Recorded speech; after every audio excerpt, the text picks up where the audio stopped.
who are feuding, who are the people who lose out the most? Well, I'm afraid the people who lose out are our children. And there does not seem to be any point of reference to these very children. The courts seem to ignore it. There is absolutely no forum that addresses this very, very pertinent issue. The child say, when all this happens and there are two adults who are feuding, who are the people who lose out the most? Well, I'm afraid the people who lose out are our children. And there does not seem to be any point of reference to these very children. The courts seem to ignore it. There is absolutely no forum that addresses this very, very pertinent issue. The child who actually ends up with a fractured childhood. It is important for the child to have both his parents. I'm not saying that it's just the father, it's the mother as well as the father. And is this what we want the future of our children to be? Kids from fatherless homes? Well, studies, and these are studies with great published data which tell you that kids from fatherless homes are 5 times more likely to commit suicide.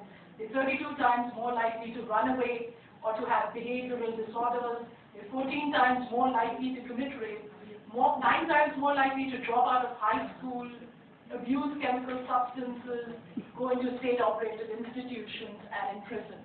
Teenage pregnancies, again, daughters of single parents who are 53% more likely to marry as teenagers and to have premarital births and more likely to dissolve their own marriages as well. Child abuse. 60% of documented child abuse perpetrators are women with sole custody of their children. So these are studies, this is not mere hearsay, these are studies which have documented that this is the outcome of sole custody. Shared parenting reduces isolation and introduces the needed checks and balances. And 75% of children who live in single-parent homes experience poverty before they turn 11.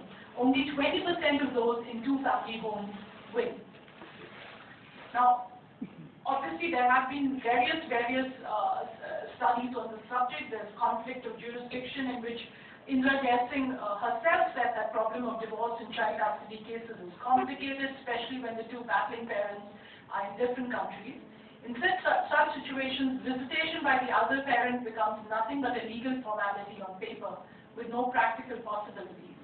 There's the tendency of one parent turning the child against the other, or the parent with alienation syndrome. Jai Singh stressed that today it is important that India signs the Hague Convention, especially due to the problem raised on recognizing and respecting foreign judgments on the issue. Now, what we would like to question the government, and we would like through the media, to raise our question as to why is India not a signatory to the Hague Convention.